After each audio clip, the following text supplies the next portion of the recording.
Olá, jovem místico. E hoje você vai me perguntar: Guilherme, por que você está com essa bengala? Porque já que alguma das perguntas que me fizeram sobre o cristianismo, estou em homenagem ao Caio Fábio. Que é um cristão da hora, que eu escuto, que é um cara gente boníssima. Não é a mesma visão de fé que eu tenho, mas eu tenho profundo respeito pelo Caio e compartilho de várias das opiniões e de várias das crenças dele. E ele sempre grava com o momento lá, o Papo de Graça, com aquela musiquinha de fundo. Põe aí, Isa.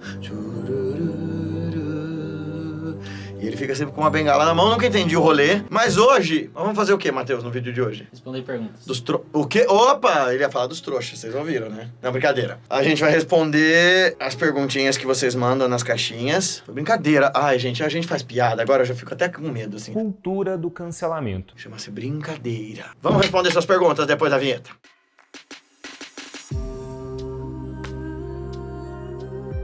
E você que tá chegando aqui pela primeira vez, seja bem-vindo, bem-vinda, deixa seu joinha, seu comentário no comentário de alguém. Pode se inscrever nesse canal, mas saiba que a gente tá o quê? Em mudança. Isso, os conteúdos daqui eventualmente vão pra lá ou vão ficar aqui por aqui, mas esse aqui é o novo canal, Louca Sabedoria, onde tem o nosso novo podcast, um monte de coisa, cortes, reels e tal. Então se inscreve lá. Ah, Guilherme, por quê? Porque sim, porque o Douglas Flamino falou pra gente criar um canal novo, então para de reclamar. Vai lá, que é a mesma coisa com mais coisa. É verdade. Tem mais vídeos, tem mais podcast, vai pra lá. E além disso, se você quiser ficar uma pessoa calma e serena como eu, dá uma olhada no link do nosso curso de meditação aqui embaixo. Tem as viagens pra Índia, esse ano vai ter retiro lá em Nazaré de Luz. Também tem os atendimentos individuais, as consultas e as análises terapêuticas e tal. Então quer saber mais? Dá uma olhada nesse link. Vamos às perguntas. Lá naquele vídeo É Pra Isso Que Serve o Pecado, o Diogo disse assim: se o cristianismo fizesse uma interpretação mais ampla e filosófica dos ensinamentos de Cristo como está ou como era, seria uma doutrina muito mais interessante. Respira, ô Cláudio. Não, Diogo. Ó. De que cristianismo você está falando? Porque dizer que não tem filosofia e profundidade no cristianismo é ignorar, por exemplo, na antiguidade, todas as escolas cristãs que pululavam pelo mundo, dos maniqueístas aos agostinianos, os tomistas, enfim, e as ordens franciscanas, anglicanas, dominicanas, martinistas, blá, blá, blá, blá, blá, blá, blá, blá, e as gnoses e tudo mais. Então o cristianismo produziu vastíssima filosofia, robusta filosofia. Gente como Guilherme de Ockham, gente como Duns Scotus, gente que eram muito gabaritados na filosofia, eram também cristãos. O próprio Kant era cristão, tinha uma profunda fé, embora reservasse o direito de separar, e é isso que ele faz, na crítica da razão pura, separar a fé da razão. Então tem, sim, o cristianismo tem um lado bastante interessante. Ah, Guilherme, mas é isso que eu tô falando. Tô falando que antigamente tinham os padres dos desertos contemplativos e pessoas que tentavam seguir os passos de Jesus com maior fidedignidade. Então, mas é por isso que eu fiz o começo do vídeo falando do Caio. Porque pra mim, no Brasil, só pra ser bastante modesto em relação aos meus exemplos, o padre Júlio Lancelotti é um exemplo prático do que Jesus ensinava. Pode espernear, balbuciar, vomitar suas bobagens aí, o quanto quiser. Pega o evangelho. Tá achando ruim comigo? Pega o evangelho e vai ler o que Jesus fala sobre alimentar os pobres, sobre vestir os pobres, sobre estender a mão e oferecer compaixão para quem não tem. Porque na boa, eu fico enlouquecido com quem queira criticar o padre Júlio pelo trabalho que ele faz. Você pode não concordar com as visões políticas dele, isso é uma outra coisa. Mas dizer pra mim que o fato dele cuidar da população vulnerável, de moradores de ruas, de pessoas usuárias de drogas, de pessoas com famílias inteiras na rua em situação vulnerável, isso não faz dele um cristão autêntico, então você não leu os evangelhos, eu não sei que Jesus que você segue. Porque assim, na boa, esse homem só faz servir o próximo. Então pra mim ele é um exemplo claríssimo do que Jesus ensinava. Inclusive, ser perseguido por isso é outro sinal claro de que ele seja um verdadeiro seguidor de Jesus. É verdade. Um outro que para mim é um grande seguidor da palavra do Cristo é o próprio Papa Francisco. Sim, a gente não tinha há muito tempo um Papa ao mesmo tempo tão carismático, tão entendedor do seu tempo e tão conectado com a verdade de Jesus, e não com a pompa da igreja, e não com o dogmatismo cego, né? Porque nós estamos falando de uma instituição de quase 2000 anos, porque a Igreja Católica, como a gente conhece, não é imediatamente fundada após a morte de Jesus embora, né? Ah, foi São Pedro e tal, mas Ela, como instituição de Estado, veio, né, um pouquinho depois, com o imperador romano, acho que o Justiniano. Foram séculos e séculos de recalcada obsessão com questões emocionais, questões sociológicas, questões existenciais, questões psicanalíticas muito mal resolvidas, né? O cristianismo se distanciou de Cristo. Vivekananda fala isso no discurso histórico dele no Parlamento das Religiões, em Chicago, em 1893. Ele diz: vocês não são cristãos, retornem para Cristo. Imagina, um indiano de pele escura, de turbante, vira para um parlamento cheio de homem bigodudo e manda essa na cara deles. Deu assistindo... Não é The Golden Age, é que no Brasil é a Idade Dourada, não lembro o nome dela em inglês, mas é uma série lá da HBO do criador de Downton Abbey. E é justamente essa sociedade aristocrática do século XIX e tal, melindrada pra cacete com qualquer coisa. Imagina, vem um monge hindu e te manda essa na lata. Ele, o Yogananda, também fez isso. Mas é fato que o cristianismo místico, o cristianismo gnóstico, ele se perdeu. Inclusive, gente, tipo aquele Samael querendo falar de gnose e, na verdade, só tá usando uma capa de gnose pra espalhar a sua própria loucura, a sua própria maldade, sua própria psicopatia e vontade de controlar os outros. Mas existem cristãos verdadeiros. Olha, eu falando bem de quem é cristão de verdade, desci a lenha um monte de gente. Tá vendo? Eu não sou cristão. Não, de verdade, eu não sou mesmo. Eu admiro Jesus, mas eu não tenho ele como uma pessoa divina.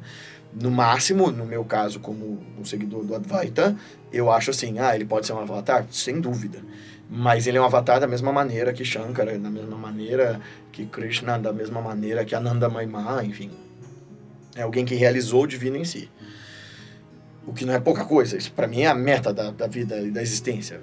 Mas é que ele não é o único, né? Ele, o filho unigênito de Deus. Isso não é parte da minha crença. Mas como cristãos de verdade, eu já falei do Caio Fábio, tem o Padre Júlio, o pastor Ed Renekiewicz, sem dúvida, também outra pessoa que eu admiro muito. O pastor Henrique Vieira. Tem gente... Assim, embora o pastor Henrique Vieira, eu me resguarde algumas ressalvas, porque embora ele tenha uma carreira legal lá no parlamento, eu tendo a ter bastante reservas com sacerdotes religiosos que queiram entrar na política. Isso para mim é bem sério, assim. O Padre Júlio é petista. Então, ele não ocupa cargo nenhum. Ele continua sendo padre, rezando missa, celebrando casamento. Ele pode ter a opinião dele.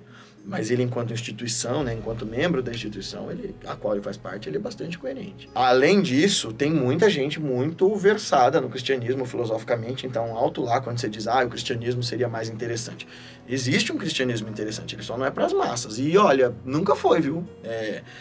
As massas nunca tiveram interessadas nem na alta filosofia do cristianismo, menos ainda no caminho, na sada proposta pelos mestres do cristianismo, pelos grandes santos, que pressupõe a abstenção, né? A abstinência dos prazeres e penitência. Você vê fórmula de São Francisco de Assis, fórmula de São João do Deserto ou dos apóstolos para evitar o sofrimento, para chegar ao reino dos céus, é penosa, cara. Então, não é todo mundo que aceita, assim, tipo, a resignação necessária ao cristianismo. Porque, goste ou não disso, esse é um conceito caro ao cristianismo verdadeiro. Resignar-se com a prevalência do mal, por exemplo. Combatendo o mal, mas entendendo assim, olha, eu não vou pagar o mal com o mal, não vou me infectar, não vou me revoltar com isso. Na concepção do cristianismo, o pecado, bem como outros conceitos, fica muito restrito aos parâmetros do certo e errado. Olha, sim, eu expliquei para vocês nesse vídeo o que eu entendo como pecado na visão mais mística do cristianismo, e eu me coloco aqui na ideia de que, tendo lido os apócrifos, ouvindo outros pregadores falar e tendo minha própria opinião sobre isso, me reserva a ideia de que acho que está mais próximo o que eu falei sobre o pecado ser algo que Jesus concordaria do que o que os pastores, por exemplo, usam, os padres, ou o que seja, para botar medo nas pessoas e controlá-las. Nunca achei que foi essa ideia de Jesus, não. Aproveitando o gancho, gostaria de sugerir um vídeo sobre a visão do monismo, que seria, por exemplo, pecado na visão monista. Bom, um vídeo sobre monismo é muita coisa, porque, veja, eu não sou monista simplesmente, eu sou um seguidor do Advaita Vedanta e, principalmente, do shivaísmo, chamado shivaísmo da Kashmir, o Tantra, Shakta, Shaiva não dual, né? Então, esses são os modelos filosóficos que eu me adiro com mais profundidade. é claro, todos eles balizados pelas ideias de mundo de Lahiri Mahashaya. Então, não é monismo como qualquer monismo acontece, né? Então, existem diferenças conceituais de uma escola para outra, por exemplo. Mas só sobre a questão do pecado, existe o conceito dentro do Vedanta e do Tantra de punya e papam, isso aqui. Punya é mérito e papam é demérito, ou pecado. Então, assim, basicamente a bússola moral para dizer o que é pecado, fazendo correndo o risco de fazer um anacronismo aqui, porque as pessoas traduzem papam como pecado, mas eu chamaria de demérito mesmo, ação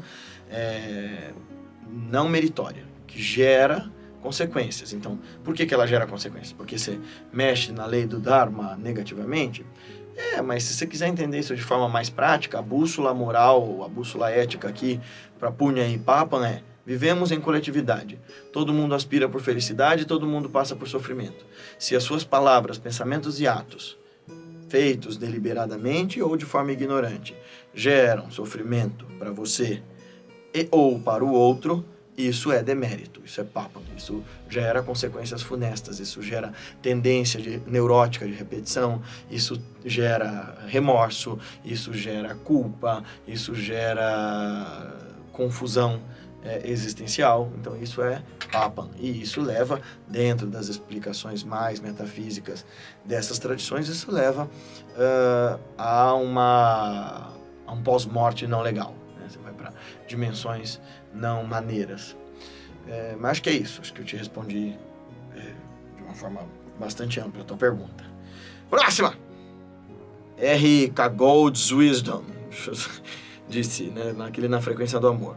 Nossa, eu já gostava do canal, agora então, parabéns pela coragem de tocar nesse tema tão polêmico, quero de vibrar no amor. Na minha busca espiritual sempre tive muita dificuldade com o amor, citado pelas grandes religiões. Com esse vídeo senti que a minha dificuldade se devia tanto à dificuldade de entrega à fonte criadora, quanto aos maus usos e manipulações do conceito que ele cita. Obrigado, de nada. Optei dessa forma, como primeiro passo, focar na compaixão. Excelente! É a melhor forma de perceber amor incondicional. É reconhecer que você e o outro sofrem igual, sofrem com a mesma dignidade, sofrem com a mesma vontade de não sofrer e com o mesmo direito de não sofrer. Consegui me conectar melhor com o outro através do reconhecimento do sofrimento, porque embora tenha muitas dúvidas sobre o amor, tenho certeza que sofro e assim me conecto. Beleza, mas compaixão é mais do que só ver que o outro sofre. Compaixão é verificar o sofrimento no outro e em você e desejar profundamente o fim do sofrimento e das causas do sofrimento em você e no outro. Quando isso parte para ação, o nome disso é altruísmo. Por fim, estou considerando a hipótese de que é muito mais fácil fazer guerras em nome do amor do que em nome da compaixão. Por isso também fico, a princípio, com compaixão. Para! Fazer guerra em nome do amor está errado. Não existe guerra em nome do amor. Existe em nome da paixão, existe em nome das infatuações, dos delírios. Você tem que entender que amor não tem nada a ver com afeto e sentimento. Amor é conhecimento de um tipo mais sofisticado. Você só ama aquilo que você conhece em profundidade, ou melhor ainda, aquilo que, em conhecendo, numa dupla via, você também reconhece em si. Você só conhece aquele outro e passa a amá-lo, porque ao conhecê-lo, você, num espanto, através dessa rendição sem reserva ao outro, se descobre no outro e descobre o outro em você. Aquilo que no outro você ama é porque ressoa com aquilo que você você vê no outro um espelho. O ato de amar é um ato de se admirar, de se verificar em conhecimento. Um hadith do profeta, atribuído a Allah, diz que, por que Deus criou o mundo, né? Ele diz, eu era o tesouro oculto. Amei me conhecer e, portanto, criei a criação a fim de ser conhecido por eles. Quer dizer, o ato de amar e o ato do conhecimento, amor e conhecimento, aconteceram em simultaneidade. Deus conheceu a si mesmo ao se amar e se amou ao se conhecer, né?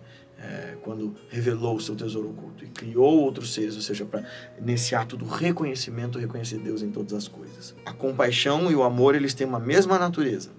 O que os budistas vão chamar de bondade amorosa, que agora eu não lembro o nome em sânscrito. Porque eu sei que compaixão é caro, né? Às vezes daya.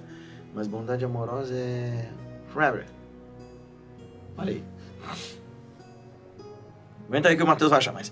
Isso que os budistas chamam de bondade amorosa é justamente o amor incondicional, que é, em outras palavras, o desejo pela felicidade do outro.